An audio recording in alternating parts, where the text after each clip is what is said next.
Hello my dear students, आज हम class 9th NCERT math book 5.1 question number 2 के बारे में आपसे डिस्कस करेंगे। मेरा नाम राजकुमार, ये है आपका खुद का चैनल गुरुकुल मैथ। आइए स्टार्ट करते हैं 5.1 question number 2। Give a definition for each of the following terms. कहता है give a definition for each of the following term. Parallel line क्या होता है, इसका डिफिनेशन देना है। लाइन सेगमेंट क्या होता है, लाइन सेगमेंट का डिफिनेशन देना है। परपेंडिकुलर लाइन क्या होता है, परपेंडिकुलर लाइन का डिफिनेशन देना है। तो सबसे पहले आए आप पैरेलल लाइंस के बारे में हमारा आपसे डिस्कशन होगा। पैरेलल लाइंस क्या होता है, ध्यान दें, two lines having no common points are parallel lines.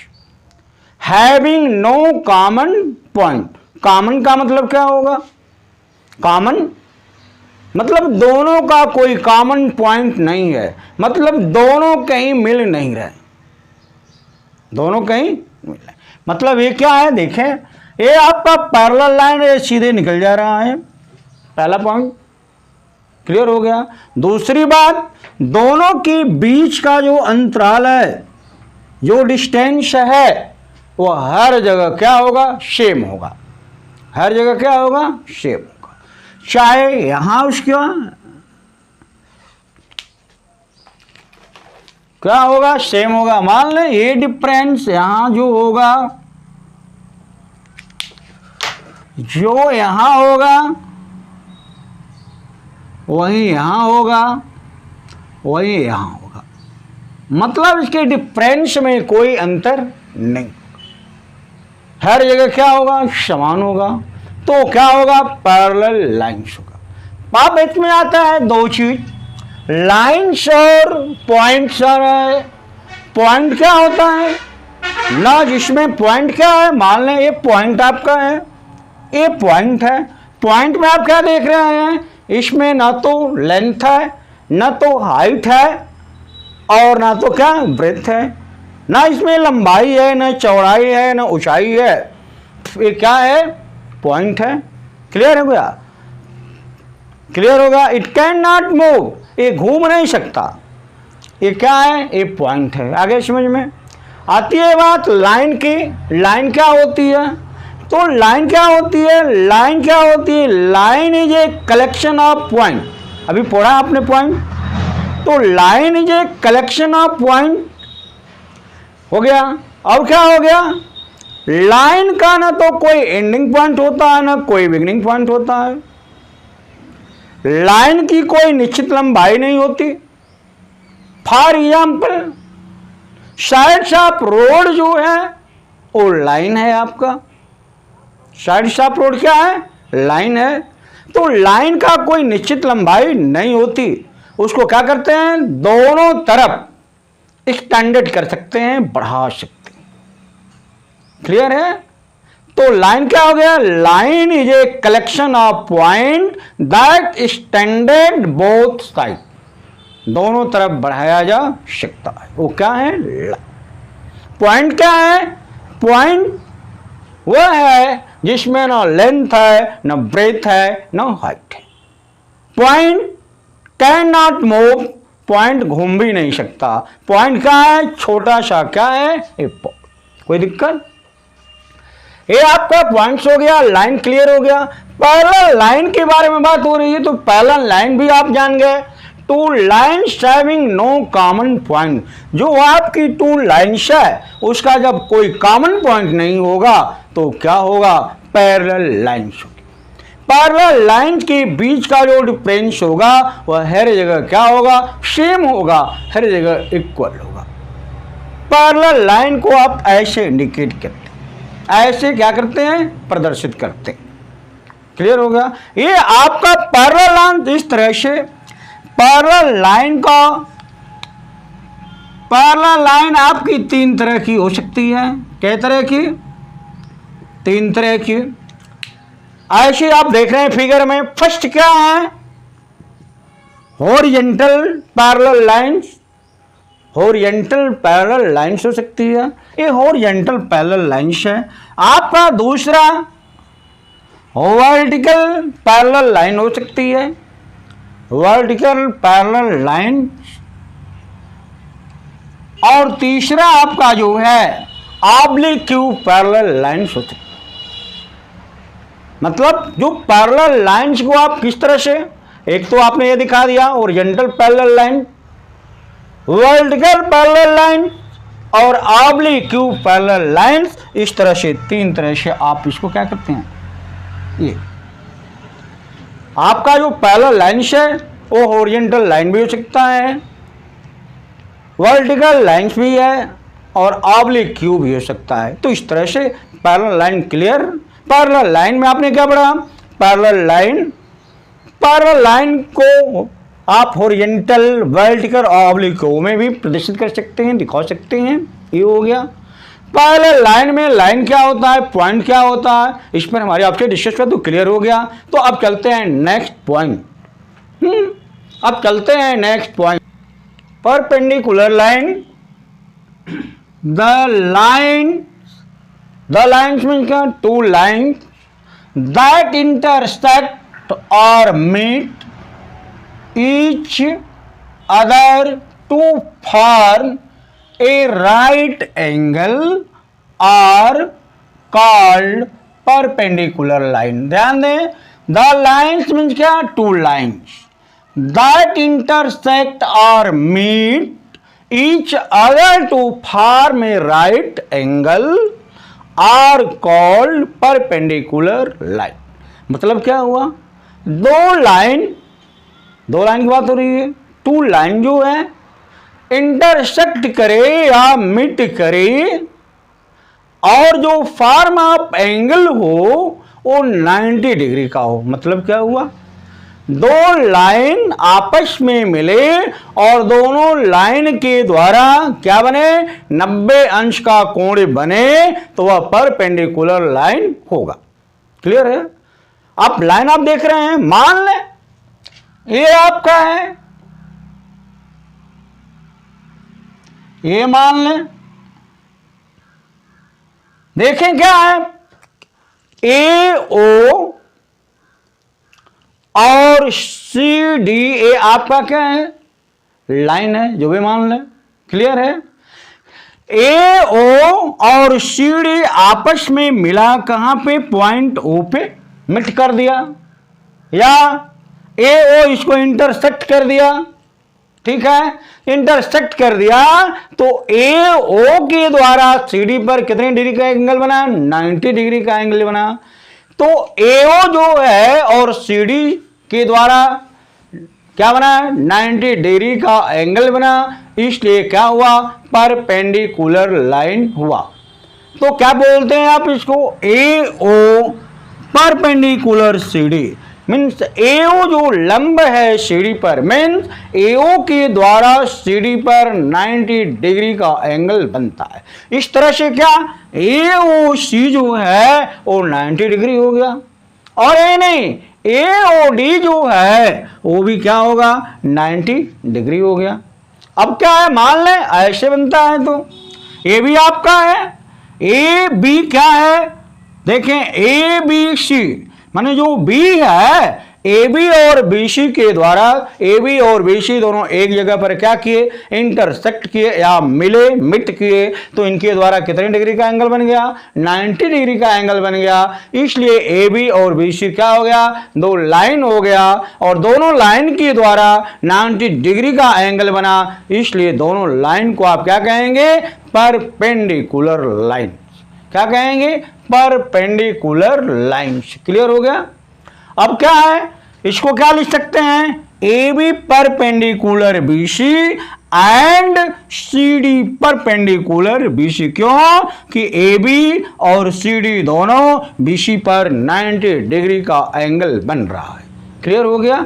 तो ये क्या हुआ, आपका परपेंडिकुलर लाइन। क्लियर हो गया, कोई दिक्कत। इस तरह से आपने अभी पढ़ा, क्या पढ़ा, आप पैरेलल लाइन, दूसरे नंबर पर आपने क्या जाना, परपेंडिकुलर लाइन, क्लियर है ना। इंटरसेक्ट का और मिड का मतलब जान नहीं रहे हैं आप कि एक जगह पर मिलना या एक जगह पर कटना। परपेंडिकुलर जान रहे हैं लंब होता है, ठीक है। और एंगल, राइट एंगल में जानते ही हैं, राइट एंगल की जो वैल्यू होती है कितनी डिग्री होती है, 90 डिग्री होती है। जैसा कि जो ये आपका लाइन है या लाइन सेगमेंट का लीजिए और 90 डिग्री का क्या बना रहा है, एंगल बना रहा है। इस तरह से ये पॉइंट देख रहे हैं ना, क्लियर है। तो अब चलते हैं next point. Line segment, the line which have two end points is a line segment। ध्यान दें, कहता है कि टू लाइन का जो क्या है, the line which have two end point, जिस लाइन का दो एंड पॉइंट होगा, क्या होगा, टू एंड पॉइंट होगा, वो क्या होगा, लाइन सेगमेंट होगा। जिस लाइन का क्या होगा, टू एंड पॉइंट होगा, वो लाइन सेगमेंट होगा। मीन्स क्या, line segment is part of a line. Line segment is part of a line. Line segment क्या होता है, वो लाइन का एक भाग होता है, एक हिस्सा होता है। Line segment is part of a line और the line which have two ends point is a line segment. ध्यान दें, ये आपका पूरा लाइन है, यहां से यहां तक, ये क्या है, लाइन है, लाइन है। और मैंने कहा कि line segment is a part of a line, तो लाइन ए बी इसका क्या है, एक पार्ट। तो ए बी क्या हो गया, लाइन सेगमेंट हो गया।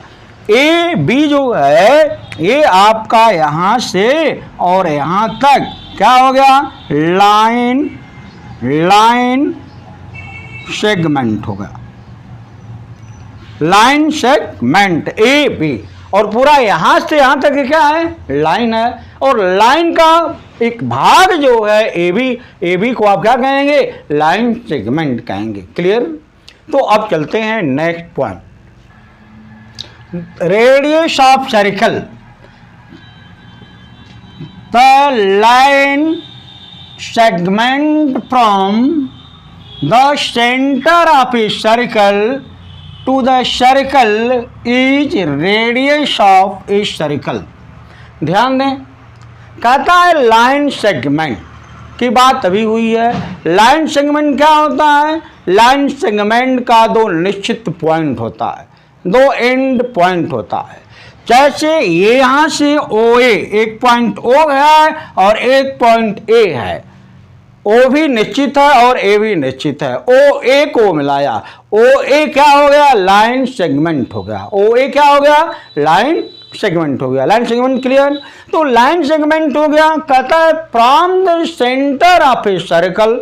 ये जो ओ है वो सेंटर ऑफ ए सर्कल है, सेंटर ऑफ ए सर्कल है। और सर्कल जो है, कहता है सेंटर ऑफ ए सर्कल, तो centre of a circle to the circle, तो ये सर्कल हो गया, ये पॉइंट हो गया। जो ओ ए है वो क्या है, radius of a circle. O A क्या है, radius of a circle. O A radius of a circle means क्या, the line segment from the centre of a circle, ये क्या है, centre of a circle to the circle is radius of a circle. O A जो है, O A is a radius of circle. O A is given radius of a circle. Clear हो गया। जो circle होता है, circle का जो radius होता है वो चारों तरफ क्या होता है, इक्वल होता है। ये मान लें ये आपका वो सेंटर है और सेंटर, सर्कल के सेंटर से सर्कल के चारों तरफ की जो डिफरेंस है वो इक्वल होती है। मतलब ये ओ ए भी रेडियस हो गया, ओ बी ए भी रेडियस हो गया, ओ सी ए भी रेडियस, ओ डी ए भी रेडियस, और होता है यदि तो ओ भी उसका क्या होता, रेडियस होता। मीन्स क्या, उस सर्कल के सेंटर से दूरी जो होती है, चाहे कोई भी दूरी हो, सेंटर से दूरी हर तरफ इक्वल होती है और उसी को हम रेडियस ऑफ सर्कल बोलते हैं। क्या बोलते हैं? Radius of circle. क्लियर हो गया? मान लीजिए रेडियस ऑफ सर्कल की बात हो रही है तो थोड़ा सा और जान लें। मान लीजिए रेडियस ऑफ सर्कल हो गया, क्या perimeter of circle, perimeter of circle की बात करता है तो 2 pi r where pi equal 22/7। Clear? कहता है मान लो एरिया ऑफ सर्कल कहता है तो पाई आर स्क्वायर। क्या होगा? पाई आर स्क्वायर हो गया। आर क्या है? रेडियस है। क्लियर हो गया? अब मान लो यदि ये आधा ना होके पूरा हो जाता, ये आधा ना होके क्या हो जाता? पूरा हो जाता, तो ये डायमीटर हो जाता और डायमीटर जो है वो 2 इंटू आर होता है। डायमीटर इक्वल क्या आता है? 2 इंटू आर मीन्स क्या? 2 इंटू रेडियस मीन्स क्या? वह रेडियस का 2 टाइम्स होता है। क्लियर हो गया? तो इस तरह से आपने रेडियस ऑफ सर्कल की डेफिनेशन, रेडियस क्या होता है क्लियर हुआ, रेडियस में डायमीटर क्या होता है वो क्लियर हुआ, और क्या? A perimeter of circle, area of circle, area of, यानी इस तरह से आपका रेडियस ऑफ सर्कल क्लियर हुआ। अब चलते हैं next point. Square, a quadrilateral having all sides equal and all angles right angle. Square क्या होता है? स्क्वायर जो होता है वो क्वाड्रिलेटरल होता है। क्वाड्रिलेटरल में क्या मतलब? 4 साइड होगी। क्या होगी? 4 साइड होगी। 4 साइड जो होगी वो आपस में क्या होगी? इक्वल होगी। और एवरी एंगल जो होगा वो 90 डिग्री का होगा। जब 90 डिग्री का होगा सारा एंगल और सारी साइड आपस में क्या होगी? इक्वल होगी, तो क्या हो जाएगा? स्क्वायर हो जाएगा। तो square, in square all sides are equal and all angles are equal that equal 90 degree. प्रत्येक एंगल कितनी डिग्री का होगा भाई? 90 डिग्री का होगा। और प्रत्येक साइड आपस में क्या होगी? इक्वल होगी। एक साइड इस साइड के इक्वल, मतलब चारों साइड आपस में क्या है? बराबर है। और चारों कोण, प्रत्येक कोण का मान जो है वो कितना डिग्री है? 90 डिग्री है। तो जिसकी 4 साइड क्या होगी? आपस में इक्वल होगी। जिसके 4 एंगल 90 डिग्री के होंगे वो क्या होगा? स्क्वायर होगा। क्या होगा? स्क्वायर होगा। क्लियर हो गया? यह है क्या? स्क्वायर। क्लियर हो गया? तो इस तरह से आप पैरेलल लाइन, पैरेलल लाइन्स हो गया आपका। पैरेलल लाइन्स के बाद लाइन सेगमेंट, लाइन सेगमेंट के बाद radius of circle, radius of circle के बाद आपने क्या पढ़ा? स्क्वायर पढ़ा। तो इस तरह से आपका क्लियर हो गया, कोई प्रॉब्लम नहीं। Very good. तो आज के लिए सिर्फ इतना। यदि ये वीडियो पसंद आई हो तो लाइक करें, शेयर करें और अपने खुद के चैनल को सब्सक्राइब करें।